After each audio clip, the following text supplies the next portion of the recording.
रहीम अस्सलाम वालेकुम नाज़रीन, आप यूट्यूब चैनल देख रहे हैं। मैं इमरान खान हूँ। नाज़रीन, सुहेल अफरीदी साहब की एक मुलाकात हुई कोर कमांडर पेशावर से, और उस मुलाकात को लेकर सोशल मीडिया पे बड़ा रोला पड़ा हुआ है। ये मुलाकात क्या हुई, क्यों हुई, मकसद क्या था, किसने करवाई, वजह क्या थी, और ये बाहर कैसे आया मामला। और मुलाकात जुमे वाले दिन हुई, सुबह पहले हाफ में, यानी 10 बजे के आसपास मुलाकात हुई, और जुमे से पहले पहले ये मुलाकात ख़त्म हो गई। उसके बाद सुहेल अफरीदी की जो मसरूफियात थी वो फिर 3 लगातार जलसे हुए, जुमे को, हफ्ते को, एतवार को वो जलसे करते रहे। और इससे एक दिन पहले सुहेल अफरीदी ने कोशिश की इमरान खान साहब से मुलाकात करने की अडियाला जेल में। जुमेरात को वो कोशिश करते हैं इमरान खान साहब से मुलाकात करने की, वो मुलाकात नहीं होती। सुहेल अफरीदी साहब वापस आते हैं खैबर पख्तूनख्वा में, वहाँ वज़ीर आला हाउस में उनकी मुलाकात होती है कोर कमांडर पेशावर से, और उसके बाद वो एक जलसे में जाते हैं। अगले दिन उनका एक जरगा होता है, और फिर अगले दिन करक के अंदर एक जलसा होता है। इन जलसों में सुहेल अफरीदी ने नहीं बताया कि उनकी कोर कमांडर से मुलाकात हुई। ये रूटीन की मुलाकात है, वैसे ये वज़ीर आला की ये होती रहती हैं मुलाकातें, लेकिन नॉर्मली ये चीज़ें सामने आ जाती हैं। हैरत की बात यह है कि सुहेल अफरीदी ने या उनकी टीम ने इस हवाले से आगाह नहीं किया मीडिया को, या वो शायद बताना नहीं चाह रहे थे कि उनकी मुलाकात हुई कोर कमांडर से। मुलाकात का जो बैकग्राउंड है वो क्या है, इसमें शहजाद अकबर साहब ने कोई इन्फॉर्मेशन दी है, और कुछ सोर्सेज से मेरे पास इंफॉर्मेशन है, मैं आपके सामने रख देता हूँ। लेकिन उससे पहले ये मुलाकात जो है ये सुहेल अफरीदी की दरख्वास्त पे नहीं हुई, ये मुलाकात कोर कमांडर की दरख्वास्त पे हुई है। यानी ये ख्वाहिश जो है वो सुहेल अफरीदी की नहीं थी, वो कोर कमांडर की ख्वाहिश थी मुलाकात करने की, नंबर 1। नंबर 2, एस्टेब्लिशमेंट का अपना जो सोशल मीडिया है वो इसके ऊपर गंद फैला रहा है और प्रोपेगेंडा कर रहा है कि सुहेल अफरीदी ने मुलाकात की कोर कमांडर से, वो तो कहता था कि मैं नहीं मिलूंगा। इस किस्म की बातें जो है वो एस्टेब्लिशमेंट का सोशल मीडिया कर रहा है। यानी पहले मुलाकात की दरख्वास्त कहाँ से आई, कोर कमांडर की जानिब से। मुलाकात के बाद प्रोपेगेंडा कौन कर रहा है, कोर कमांडर से रिलेटेड जो सोशल मीडिया है, एस्टेब्लिशमेंट का सोशल मीडिया, वो इसके ऊपर नीचा दिखाने की कोशिश कर रहा है सुहेल अफरीदी को। तो अब क्योंकि वो बात उन्होंने शुरू कर दी तो बात तो आगे बढ़ेगी। इसमें शहजाद अकबर साहब ने पहले इन्फॉर्मेशन दी। उन्होंने कहा जी कि जुमे के रोज़ एक हसास इदारे के सूबाई दफ्तर के एक आला ऑफिसर ने सूबे के आइनी सरबराह यानी सुहेल अफरीदी से रब्ता किया और उन्हें अपने साथ कोर कमांडर के दफ्तर चलने की दरख्वास्त की। क्या हो जी, कोर कमांडर के दफ्तर हाज़री है।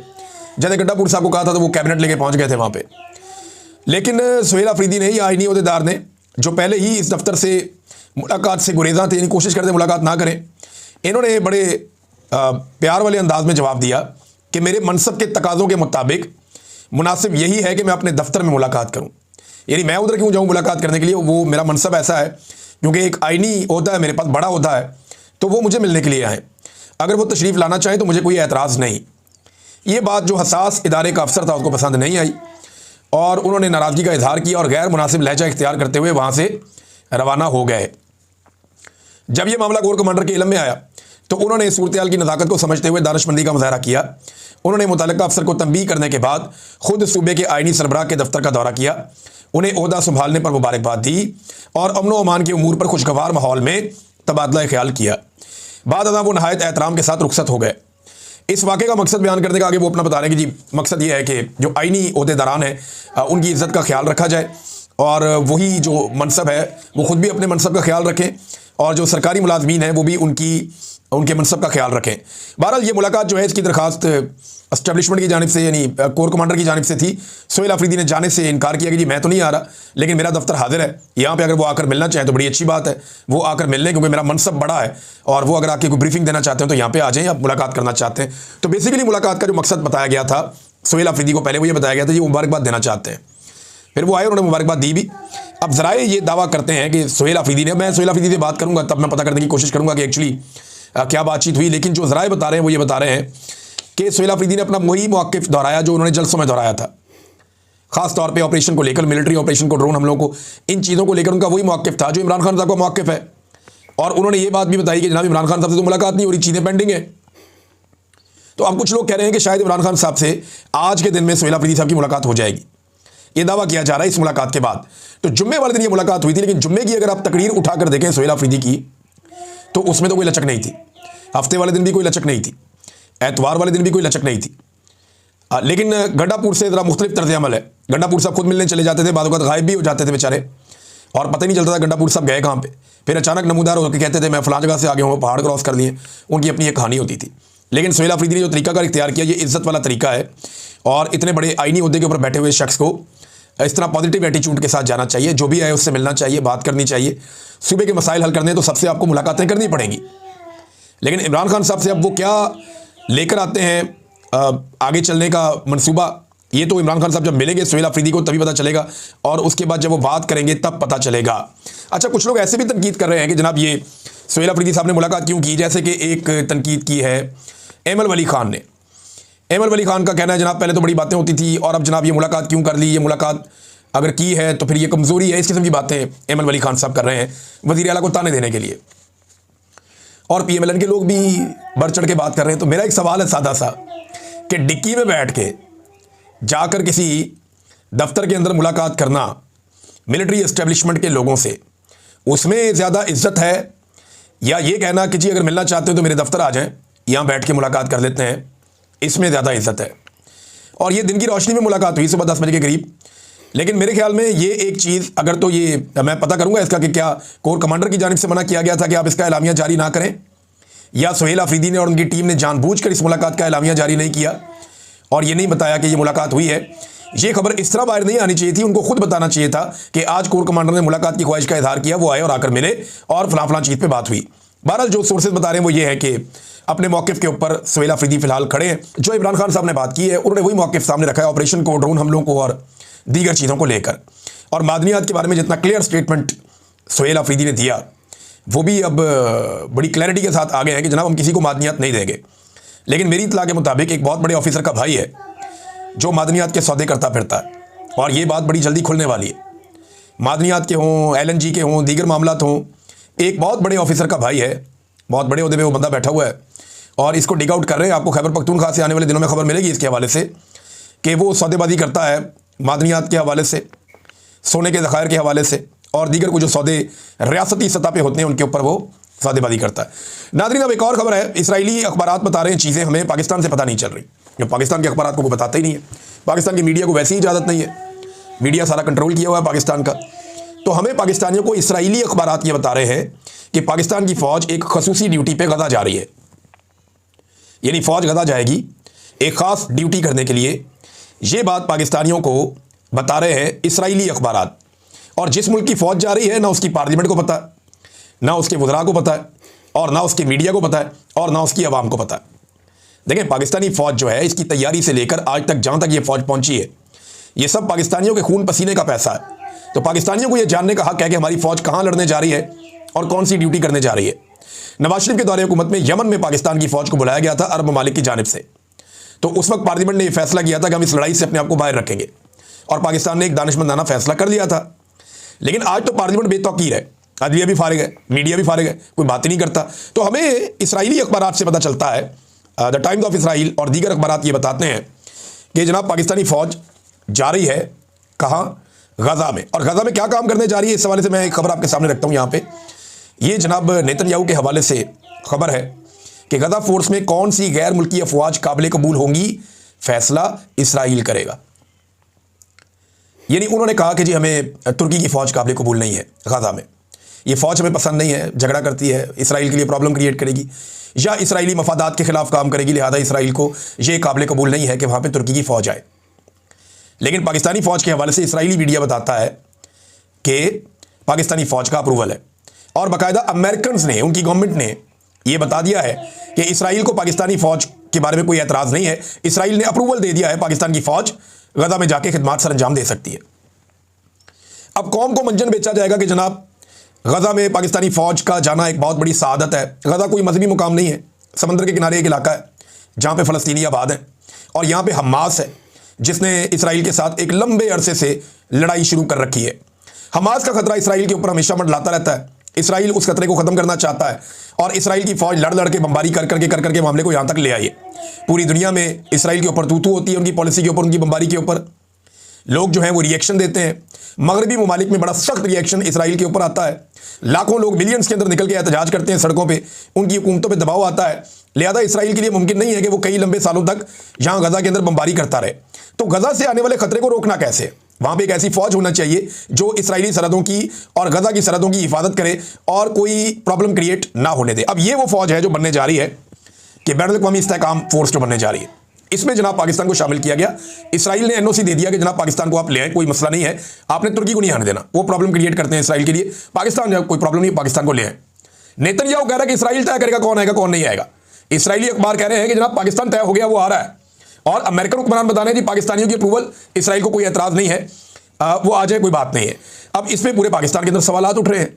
जो सवालात पाकिस्तान में उठ रहे हैं, तमाम लोगों ने लगभग एक ही तरह के सवाल किए हैं, एक ही तरह के। सेनेटर मुश्ताक अहमद साहब ने भी इससे मिलते जुलते ही सवाल किए हैं, और यही सवाल हैं जो सबके ज़हनों में है। मैं आपको पढ़ के सुना देता हूँ। अब बहुत अफसोसनाक है कि अब हमें इसराइली अखबारात जो है गजा में इंटरनेशनल स्टेबलाइजेशन फोर्स में अफवाज पाकिस्तान की तैनाती की इतला दे रहे हैं। कहाँ है ISPR, कहाँ है पाकिस्तान की वजारत खारजा? वैसे पूछना चाहिए कहाँ है पाकिस्तान की वजारत इतलात भी। मैं बहैसियत पाकिस्तानी शहरी हुकूमत पाकिस्तान से दर्ज झेल सवालात की वजाहत चाहता हूँ। नंबर 1, क्या यह दुरुस्त है कि अफवाज पाकिस्तान अमरीकी मनसूबाबंदी के तहत गजा में तैनात हो रही हैं? नंबर 2, क्या यह भी दुरुस्त है कि बकौल अमरीकी सेक्रेटरी खारजा इस तैनाती से इसराइल कंफर्टेबल है, मुतमईन है? नंबर 3, अब ये अमरीकी सेक्रेटरी खारजा ने कहा ना, मार्को रूबियो ने, उन्होंने कह दिया इसराइल मुतमईन है पाकिस्तान से, कोई प्रॉब्लम नहीं है, तुर्की से मुतमईन नहीं है, ईरान से मुतमईन नहीं है। नंबर 3, क्या यह भी दुरुस्त है कि हमास के लिए बकौल इसराइली नरम गोशा रखने की वजह से तुर्क अफवाज की गजा में तैनाती की इसराइल ने मुखालफत की है और तुर्क अफवाज की तैनाती से मना कर दिया है? तुर्की जो है वो हमास के लिए इनके दिल में नरम जगह है, लिहाजा इन्हें वहाँ पे गजा में तैनात नहीं किया जाएगा। हाँ, जो हमास से हमदर्दी नहीं करते या जिनके दिल में हमास के लिए हमदर्दी नहीं सख्ती है, उनके लिए प्रॉब्लम नहीं है। बहरहाल चौथा सवाल उन्होंने ये पूछा, क्या यह दुरुस्त है कि दूसरे मरहले में हमास को गैर मुसल्लह करने की जिम्मेदारी इस इंटरनेशनल स्टेबलाइजेशन फोर्स की होगी? नंबर 5, क्या गजा में अफवाज पाकिस्तान की तैनाती से अफवाज पाकिस्तान इसराइली फौज के साथ राब्ते में रहेगी या आएगी? ये बड़ा अहम सवाल है। बिल्कुल आएगी, क्यों नहीं आएगी? एक तरफ इसराइली फौज खड़ी है, दूसरी तरफ आप खड़े हैं, तो राब्ता तो रहेगा। और दूसरा, गजा के अंदर जो सारा इंतजाम है वो आपके जिम्मे हो गया। और इसराइली अखबार तो यहाँ तक लिख रहे हैं कि इसराइली सरहदों के मामलात को या इसराइली सरहदों की हिफाजत या उसका तहफ़्फ़ुज़ वो इस फोर्स की जिम्मेदारी होगी जिस फोर्स में पाकिस्तानी फौजी भी होंगे। ये इसराइली अखबार लिख रहे हैं, मैं नहीं कह रहा। Number 6, international stabilization force Pakistan जिसका एक मुबैना जुज़्व होगा, इसका दायरा कार अहाता अमल क्या होगा? क्या ऐसी किसी भी तैनाती पर पार्लियामेंट में खुली बहस होगी? पार्लियामेंट की मंजूरी इसके लिए ली जाएगी या जो फैसला एस्टेब्लिशमेंट कर देगी बस वही हो जाएगा आंखें बंद करके? और फिर उन्होंने कहा कि जी शमा जुनेजो वाली चालाकी यहाँ नहीं चलेगी, याद रखें, ट्रंप की गुलामाना खुशामद यहाँ पे नहीं चलेगी, तमाम हक़ाइक़ कौम के सामने रखे जाएँ। फ़लस्तीन फ़लस्तीनियों का है पूरा का पूरा और अल-कुद्स शरीफ इसका दारुल हुकूमत है। बहुत अफसोसनाक है, अब हमें इसराइली अखबारात ये चीज़ें बता रहे हैं। ये जनाब अब बातें की हैं इन्होंने। देखिए, हमें ये बताया गया कुछ अर्सा पहले कि हरमैन शरीफैन की हिफाजत के लिए पाकिस्तानी फ़ौजें जा रही हैं। पाकिस्तानी बड़े खुश थे, ये पाकिस्तानी अब ये बात सोशल मीडिया पर उठा रहे हैं। हमें बताया गया दुनिया के जितने भी मुसलमान मुल्क हैं वो सबकी जिम्मेदारी है। दुनिया के एक एक मुसलमान वो अपनी जिम्मेदारी समझता है कि हरमैन शरीफैन की हिफाजत करना, और इसके लिए कोई भी अपनी जान दे देगा। तो बताया तो पहले ये गया था, लेकिन अब पता चला कि ये तो इसराइली मफादात की हिफाजत होने जा रही है। अच्छा, कुछ लोग इसको इस तरह जामा पहना रहे हैं कि इससे फ़लस्तीनी सिक्योर हो जाएंगे। कैसे हो जाएंगे? देखिए, आपको थोड़ा टेक्निकली इसको समझें थोड़ा सा। पाकिस्तान का हमेशा से ये मौक़िफ़ रहा है कि इसराइल ने जिन इलाकों पर कब्ज़ा किया वो काबिज़ है और ये इलाके फ़लस्तीनियों के हैं। फ़लस्तीनी अपना कब्जा छुड़ाने के लिए लड़ाई करते हैं। इसराइल अब उस लड़ाई से तंग आ गया क्योंकि उसने फ़लस्तीनियों को बहुत थोड़े इलाके में महदूद कर दिया। अब वो ये चाहता है कि ये इन इलाकों के अंदर ही महदूद होकर ज़िंदगी गुजारें, अपने दूसरे इलाकों के बारे में भूल जाएं। ये काम करने के लिए उसे बहुत फौजी ताकत इस्तेमाल करनी पड़ती है। वो जो फौजी ताकत इसराइल इस्तेमाल करता है उसके वजह से पूरी दुनिया में उसकी बदनामी होती है। तो अब एक इंटरनेशनल स्टेबलाइजेशन फोर्स जिसमें मुसलमान ममालिक के फौजी हैं वो जाएगी और वो ये काम करेगी कि जी जहाँ पे फ़लस्तीनी है वो वहाँ पे रहे और जहाँ पे इसराइली है वो वहाँ पे रहे, और इसराइलियों को प्रॉब्लम ना हो और फ़लस्तीनियों को प्रॉब्लम ना हो। भाई, इसराइलियों ने वहाँ पे फ़लस्तीनियों को क्यों मारना है? वो सिर्फ ये चाहते हैं कि उनके खिलाफ कोई मुज़ाहमत ना हो। तो जब ये फोर्स वहाँ पे मौजूद होगी तो इसराइल के खिलाफ मुज़ाहमत ख़त्म हो जाएगी। ये इस बात की गारंटी है ये फोर्स, जो मुझे समझ आ रही है। सादी सादी बात ये है। तो पाकिस्तान की नज़र में जो पाकिस्तान की पहले पॉलिसी थी, इसराइल एक काबिज़ था, लेकिन अब जो है वो कब्ज़ा करने वालों और जो मकबूजा रहने वाले लोग हैं उनके बीच में जो एक फ़ौज बनने जा रही है उसका पाकिस्तान हिस्सा भी बनेगा।